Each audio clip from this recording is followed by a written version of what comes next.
በስመ አብ ወወልድ ወመንፈስ ቅዱስ አሃዱ አምላክ አሜን።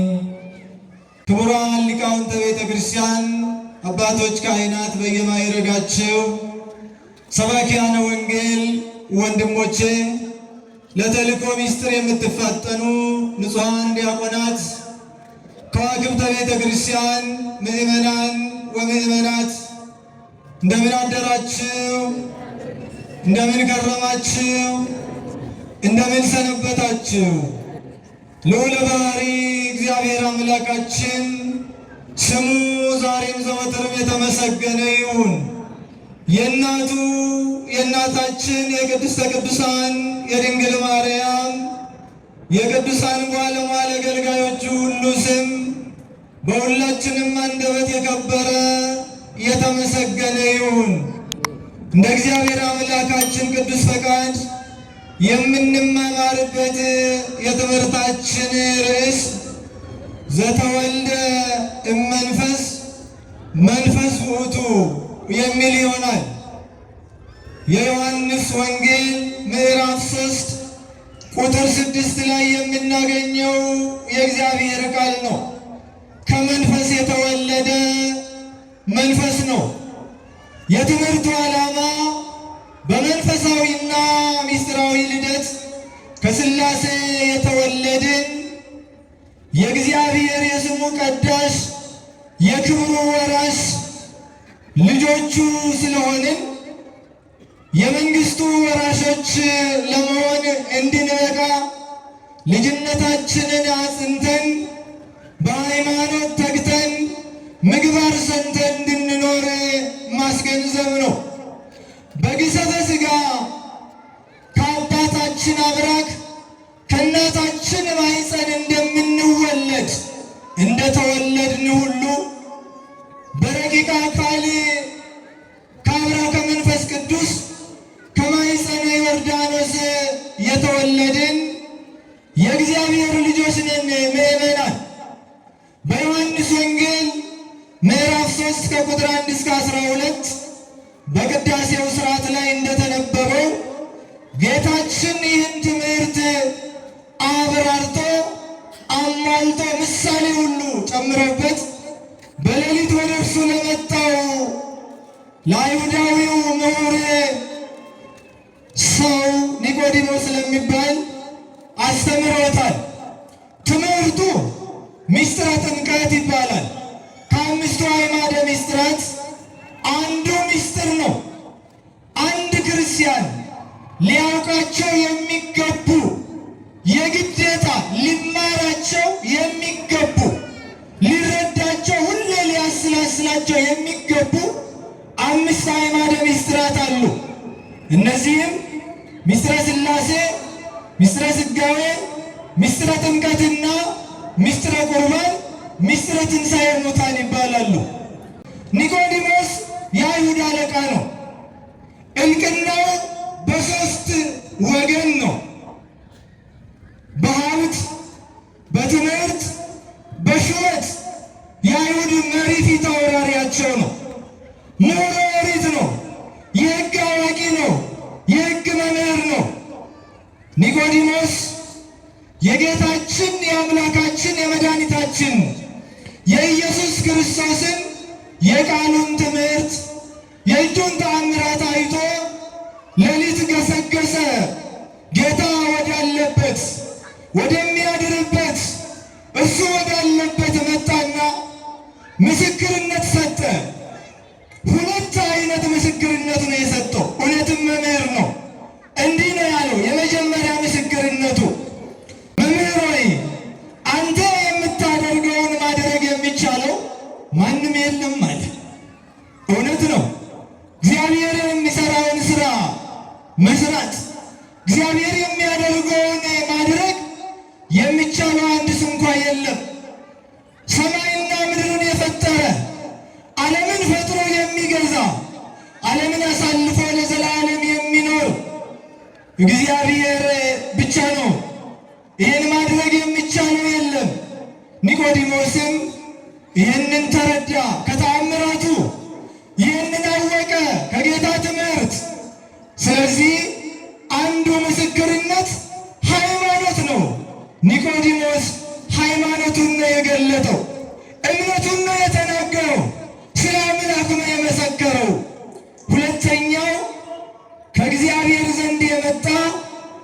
እውነተኛ መምህር ነህ አለ።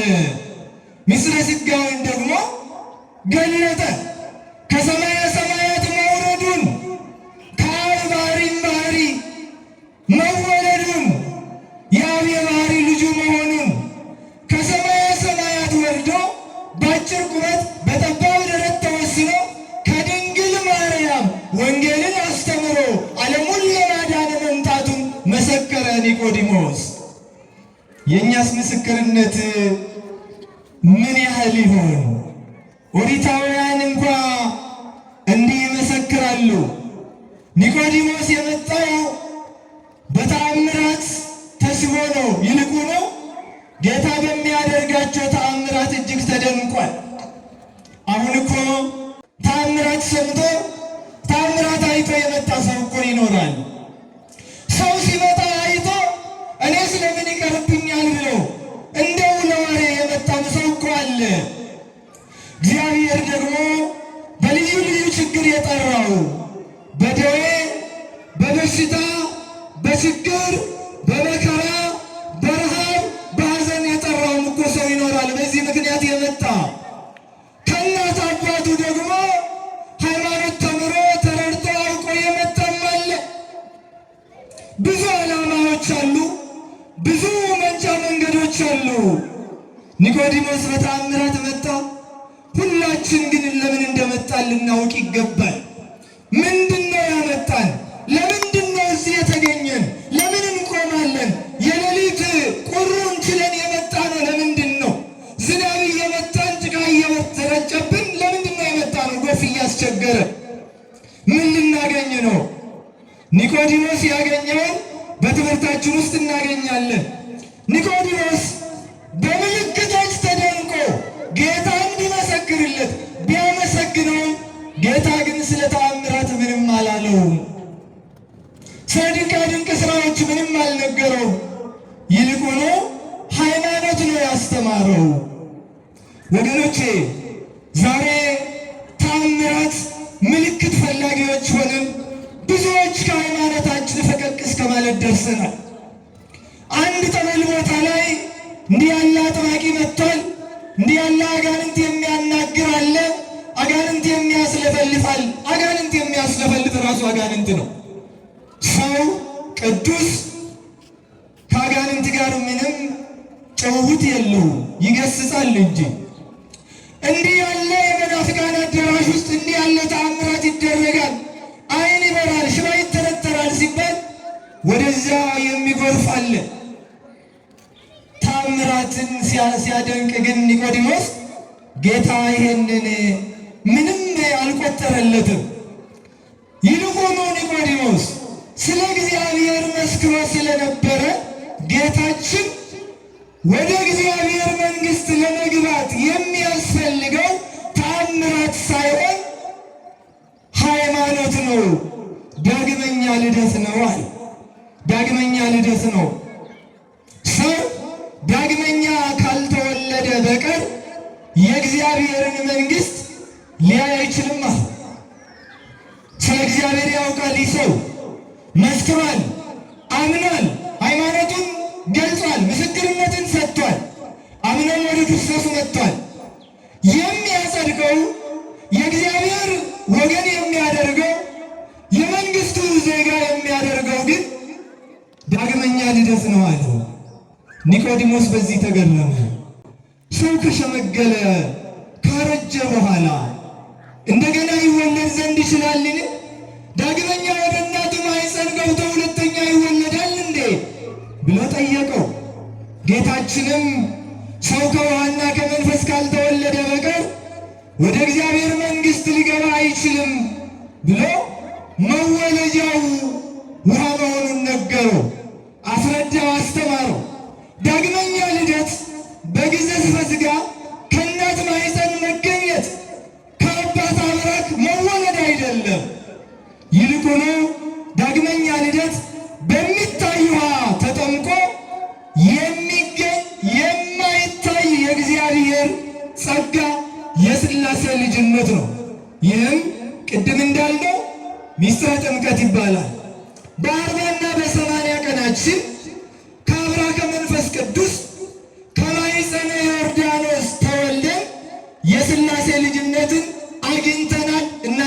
የለንም።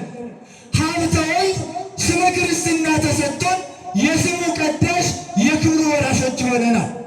በወልድ ውሉደ ሥላሴ በክርስቶስ ክርስቶሳውያን ተብለን በስሙ እንድንጠራ እግዚአብሔር ፈቅዶልናል።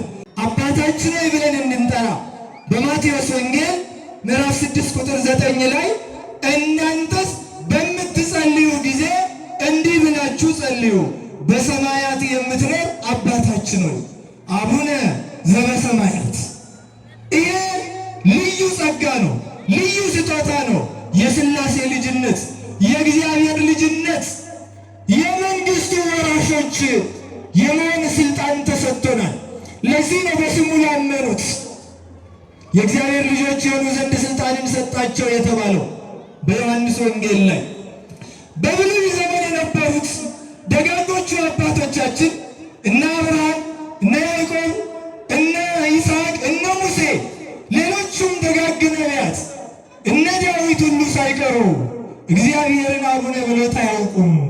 አምላክነ ፈጣሪነ እግዚእነ እያሉ ነው የሚጠሩት።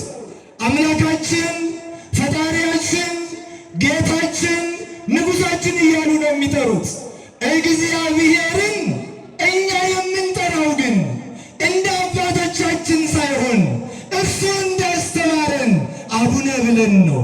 አባታችን ብለን እንጠራለን፣ ልጅነትን ሰጥቶናልና። አባታችን ብለን ስንጠራ አምላክነቱን፣ ጌትነቱን፣ ፈጣሪነቱን፣ መጋቢነቱን ዘንግተን አይደለም። አባትነት የበለጠ ስለሚቀርብ ነው።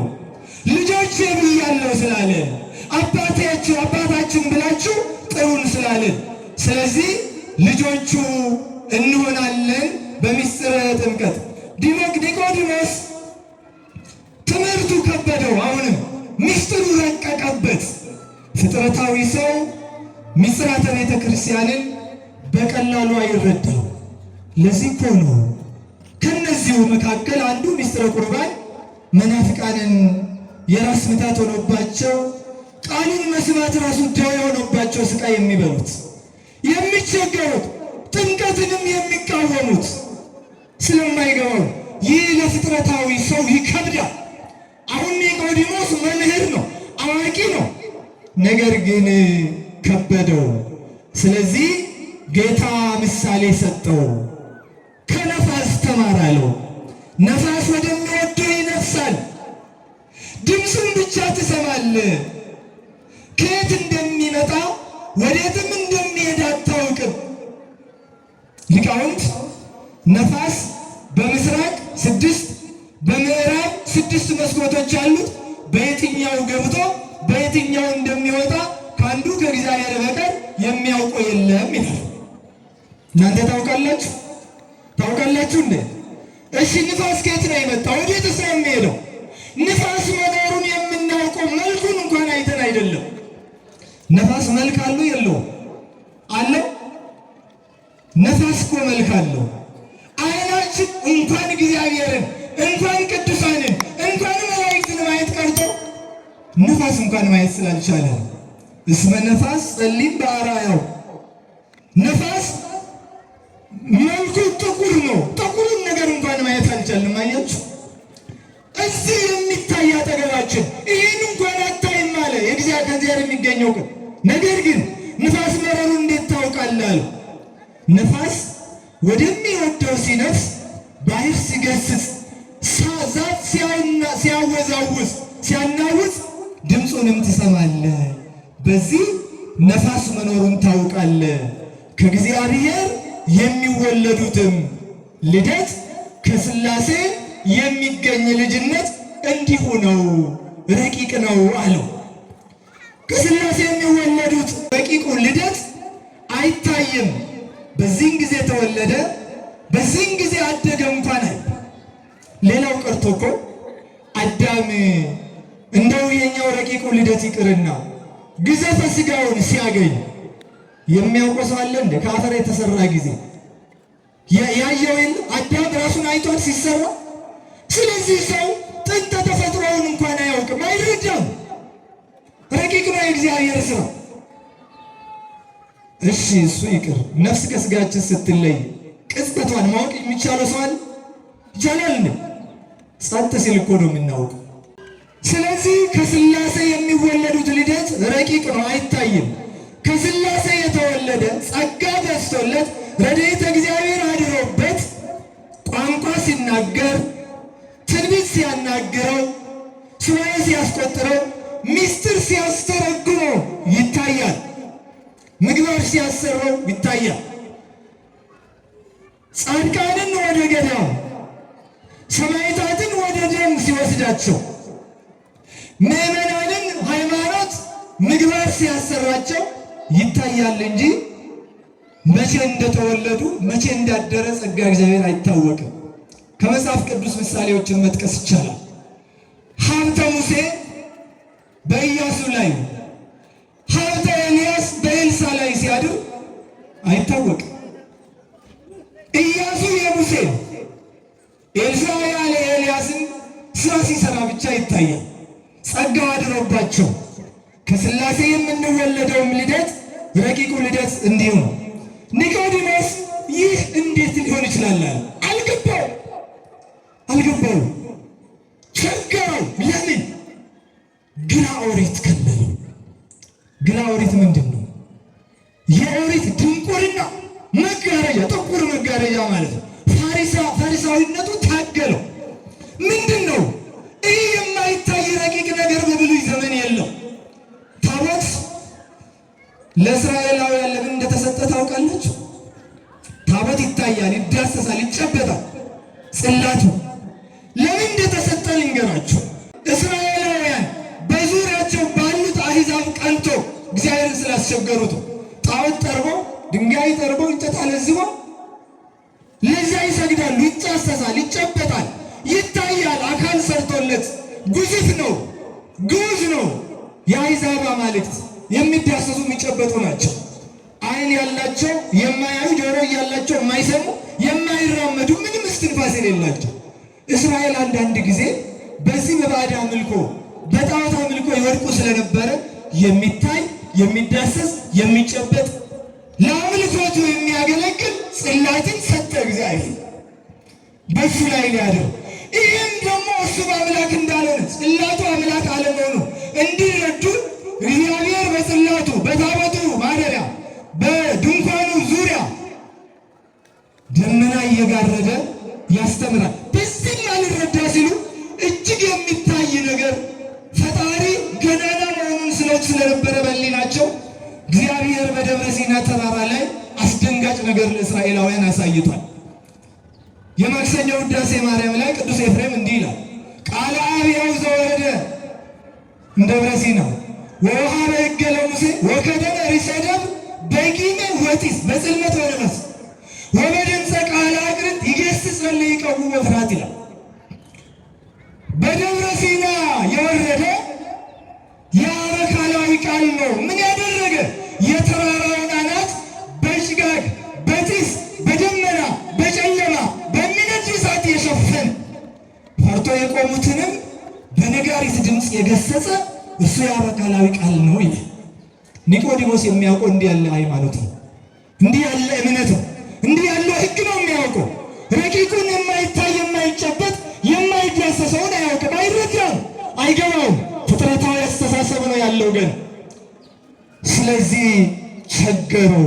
ግራ ኦሪት የተባለ ይሄን ክርስቶስ እንዲህ አለው፣ አንተ የእስራኤል መምህር ስትሆን ይህን አታውቅምን አለው ጌታ። ሸንቆጥ አደረገው።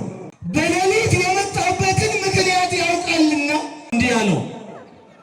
ኒቆዲሞስ በሌሊት የመጣው ስለ ሶስት ነገር ነው። አንደኛ ለውዳሴ ከንቱ ነው። እስራኤላውያን እንዳይታዘቡኝ ብሎ ነው። ይሄ መምህር ነኝ ብሎ እኛን ሲያስተምረን የከረመ ለካ ትምህርት ሳይካተትለት ምስጢር ሳይደላደልለት ኖሯልን ብሎ እስራኤል ይዘባበቱብኛል፣ ይታዘቡብኛል ብሎ ውዳሴ ከንቱን ሽቶ እስራኤላውያን ሲተኙ ሲያንኮራፉ እርሱ መጣ ወደ ጌታው። ሁለተኛ ትምህርት እንዲረዳው የቀን አእምሮ ድፉን ነው፣ የሌሊት ልቡና ደግሞ የተረጋጋ ሲኩን ነው።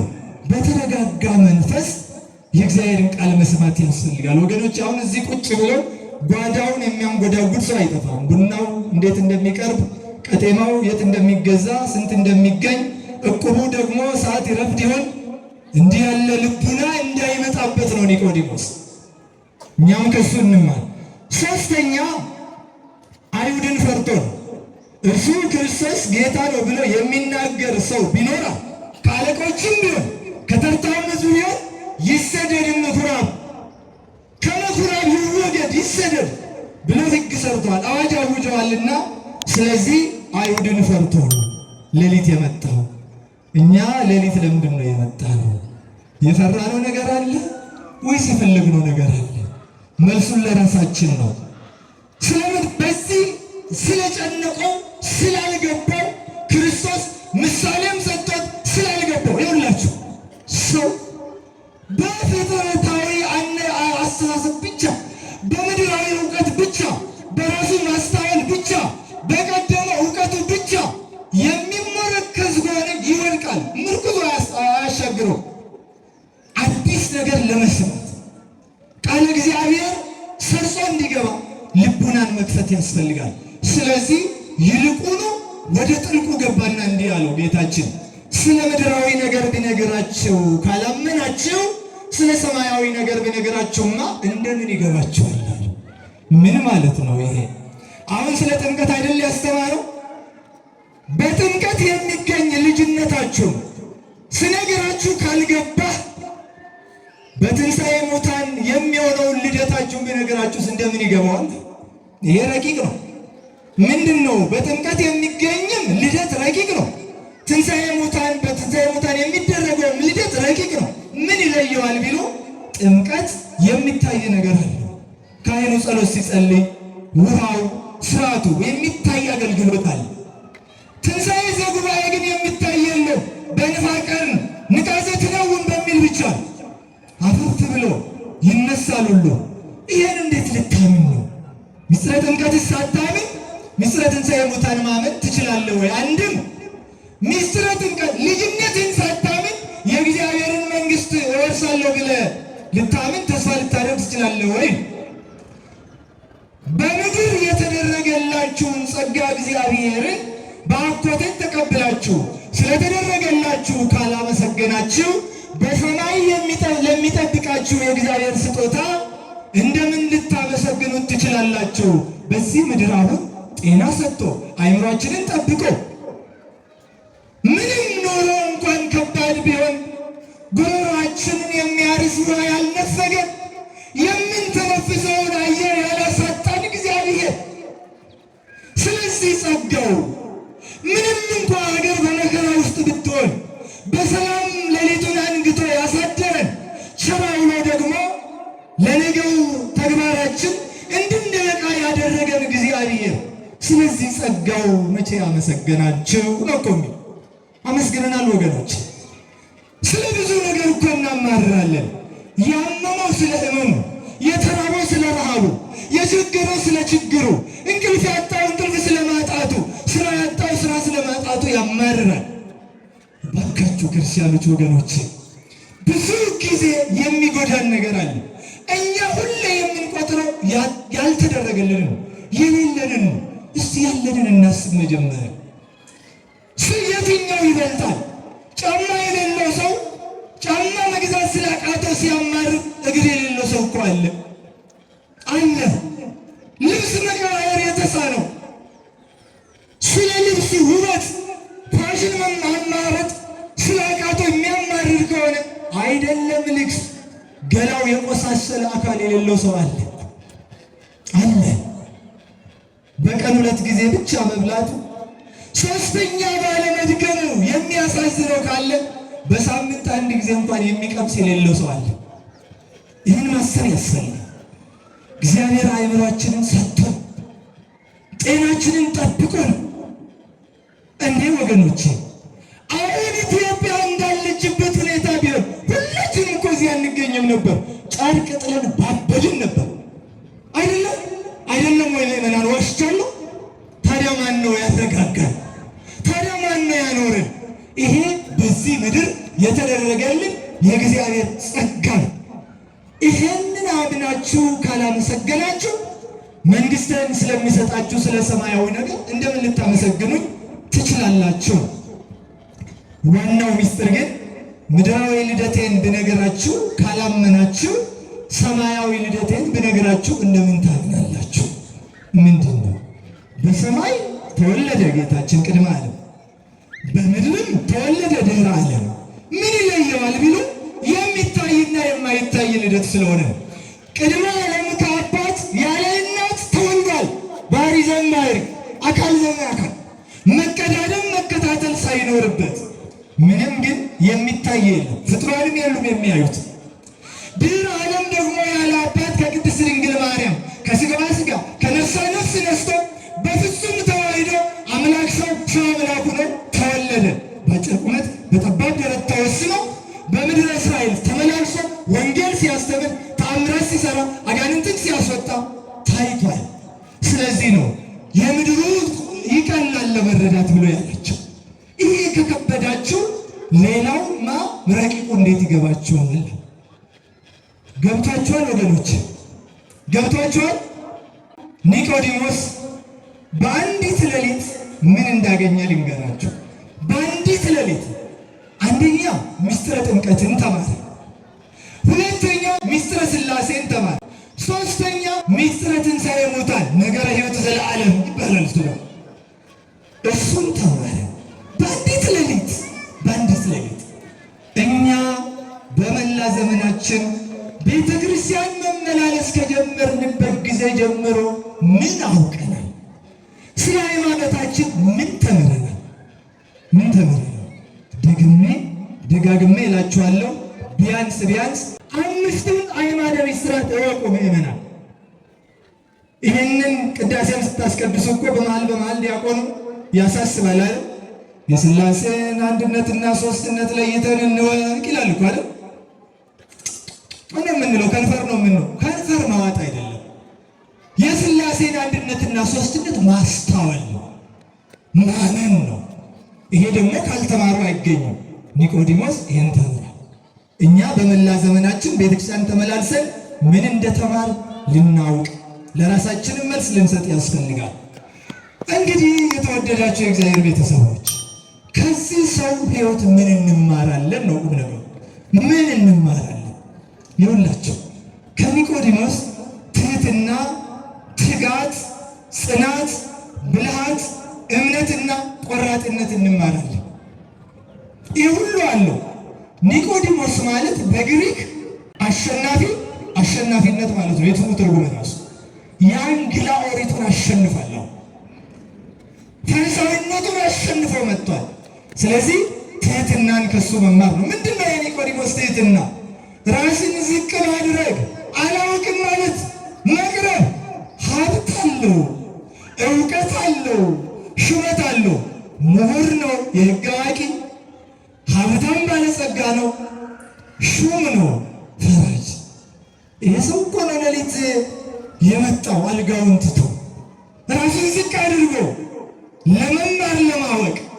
ጌታ ሲሉት አይሁድ እሱ ጌታ ያለ፣ መምህር ሲሉት አይሁድ እሱ መምህር አለ። መጥቶ እኔ መምህር ቢባል ትምህርት ይጎልብኛል፣ ምስጢር ይከፈልብኛል።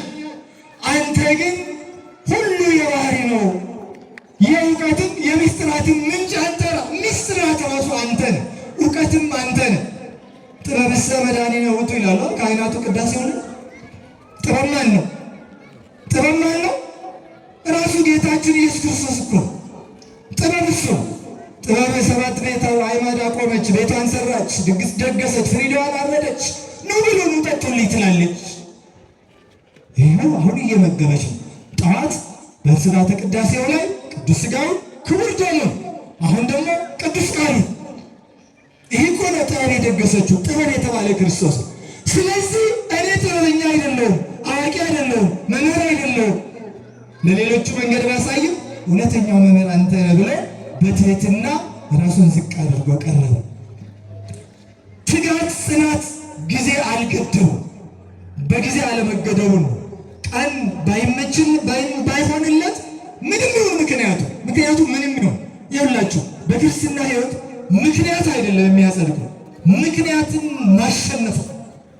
በምክንያት ኃጢአት መስራት ከኃጢአተኝነት አይደለም። ምክንያተኝነትን ትቶ ማሸነፍ፣ ለሁኔታ አለመሸነፍ፣ አለመገዛት። ስለዚህ ኒቆዲሞስ ጊዜ ባይመቸው ጊዜ መፍጠር አለበትና 24 ሰዓት ስላለው ከዛ ውስጥ ሌሊቱን መጣ። ለእንቅልፉን ትቶ ታጋ ማለት ሌሊት መጣ። እኛ ወደ እግዚአብሔር ለመምጣት እግዚአብሔር ፊት ቆመን ለመጸለይ እሱን ለማመስገን ሁኔታዎች ባይመቹ ምን እናደርጋለን? መልሱን ለራሳችን ብልሃት፣ ለችግሮች አለመሸነፍ፣ አይሁድን ቁጣቸውን አለመፍራት፣ ሲተኙ ሲያንኮራፉ እነሱ መምጣት። ክርስቲያኖችም እንዲህ ነው የሚያደርጉት። የጥንት ክርስቲያኖች አላውያን ነገሥታት፣ መናፍቃን፣ አሕዛብ ሲበረቱባቸው እነሱ የሚተኙበት ጊዜ አለ፣ የሚያንኮራፉበት። በኃጢአት እንቅልፍ ሲያሸልቡ ክርስቲያኖች ደግሞ ሃይማኖታቸውን አምልኳቸውን የት ያደርጉ ነበር? በካታኮምብ ውስጥ አይደል? በምድር ውስጥ በጉድጓድ። አባቶቻችን እኮ በቤተ ክርስቲያን አይደለም እግዚአብሔርን ያመለኩት፣ በጉድጓድ ውስጥ ነው። እንደ ፍልፈል መሬት ቆፍሮ ምሶ። ለምን? በዘመናቸው እና ዲዮቅልጥያኖስ ዘመን ምድር ላይ መኖር አልተፈቀደላቸውም። ክርስቲያኖች ይታረዳሉ፣ ይቃጠላሉ፣ ለአናብስት ይጣላሉ። በምድር እንዲኖሩ አልተፈቀደላቸው። ዛሬ እኮ ቤተክርስቲያን ተቃጠለችብን፣ ምዕመናን ታረዱብን ብለን እናዝናለን። አሁን ማዘን ይገባል። ነገር ግን ጥንትም እንዲሁ ናት ቤተክርስቲያን። ስንታረድ ነው የበዛ ነው፣ ስትቃጠል ነው የበረከተችው፣ ስናልቅ ስንሞት ነው የበዛን። እኛ ገና ነው ምድር ላይ መኖር የምንከለከልበት ጊዜ ይመጣል። ሟርት አይደለም ይህ ሆነ። አባቶቻችን እንዳልኳችሁ በግባ ምድር ውስጥ ኖረዋል። እንዳይጥ ጉድጓድ ቆፍረው ቅዳሴ ቀድሰዋል፣ ቁርባን ቆርበዋል፣ ምስጢር ፈጽመዋል። ታዲያ እኛ ወንበር ላይ ተቀምጠን ዛሬ የሞቀ ያማረ ምንጣፉ የተደላደለ ቤተክርስቲያን ውስጥ ሆነን ዛሬ እግዚአብሔርን ማመስገን ተሳነን እኮ ወገኖቼ። እግዚአብሔርን ማምለክ ማገልገል አቃተን እኮ ወገኖቼ። ኒቆዲሞስ እንኳ ሌሊት ነው የመጣው። በብልሃት እምነት፣ ቆራጥ ልቡና ሀብቱን፣ እውቀቱን፣ ንብረቱን ያለውን እንደው ክብሩን ሁሉ ትቶ እግዚአብሔርን አምኖ መምጣት፣ ይሄ በጣም ከሱ ልንማሩ የሚገባ ነገር። ስለዚህ እዚህ የተቀመጣችሁ ክቡራንና ክቡራት ተብላችሁ በስራ ቦታችሁ ክብርና ገናንነታችሁ የሚነገርላችሁ ሹማምንተ ቤተ መንግሥት፣ ሹማምንተ ቤተ ክህነት በክርስቶስ ፊት ክቡራንና ክቡራት ለመባል የሚያበቃ ስራ እንዲሰሩ ያስፈልጋል። ትህትና ያስፈልጋል። እኔ ትል ነኝ ማለት ያስፈልጋል። እንደ ንጉሡ እንደ ዳዊት እኔ ጭንጋፍ ነኝ ማለት ያስፈልጋል። እንደ ታላቁ ሐዋርያ እንደ ቅዱስ ጳውሎስ ኢምንት መሆናችንን ስናውቅ ያኔ በሰማያት ክቡራንና ክቡራት እንባላለን። አለበለዚያ ግን እናንተ ምኑናን ነው ሂዱ ወግዱ ከኔ እንባላለንና እግዚአብሔር ከዛ ይሰውረን። በመንፈሳዊና ምስጢራዊ ልደት የወለደን የስሙ ቀዳሽ የክብሩ ወራሽ እንድንሆን ለመንግስቱ የመረጠን ቸሩ አምላካችን ልዑለ ባሕርይ እግዚአብሔር በልጅነታችን ጸንተን ምግባር ሰርተን የመንግስቱ ወራሾች እንድንሆን እርሱ ይርዳን፣ ያብቃን፣ ይቆየን።